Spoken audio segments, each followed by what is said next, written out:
I swear I used to own this game physically. What happened to it?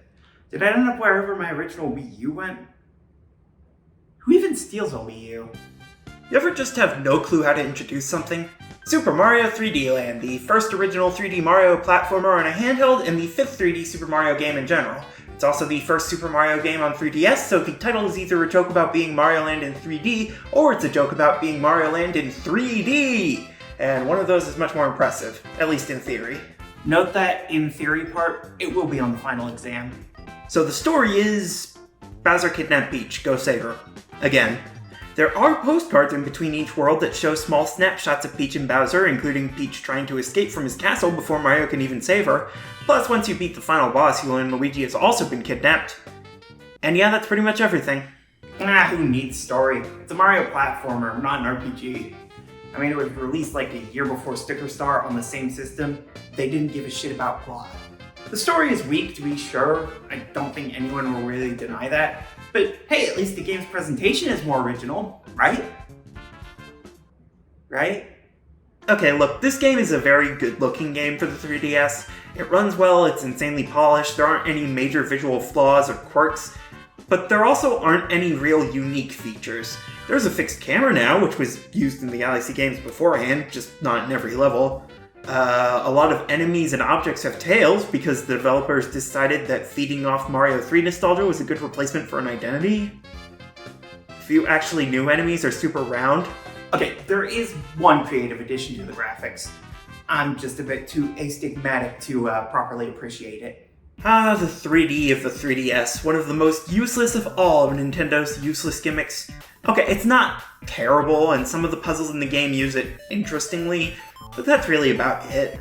There are cardboard cutouts that are apparently supposed to trick you if you're playing in 2D mode, and they really don't, at all.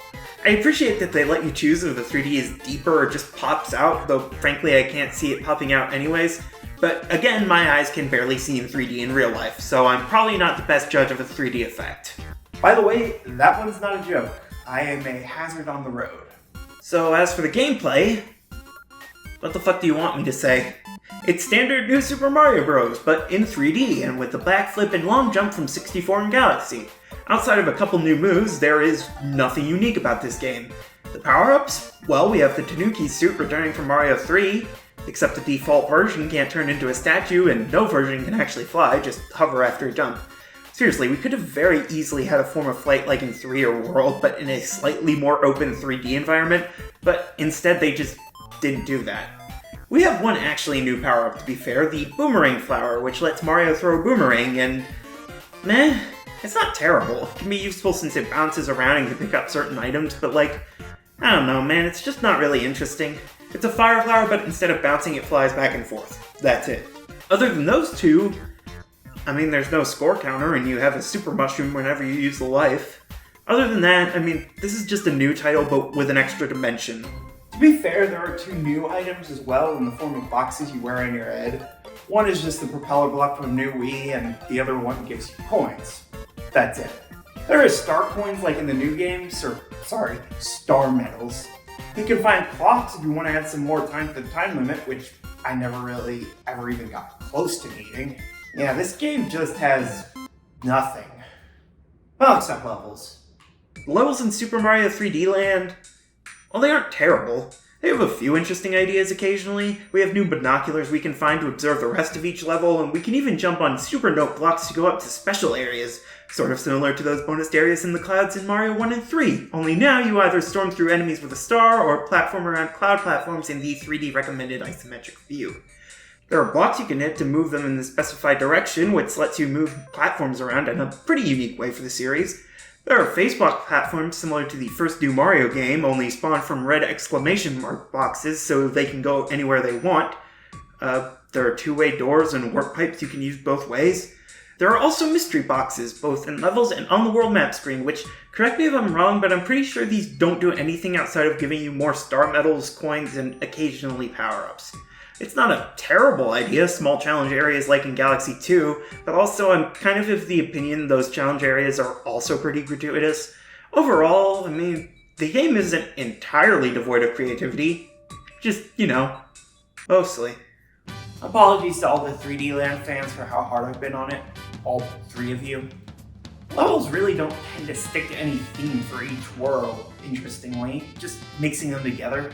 Though given on the world map, the first 3 worlds are just variants on grasslands with different colors, it's not really a shock.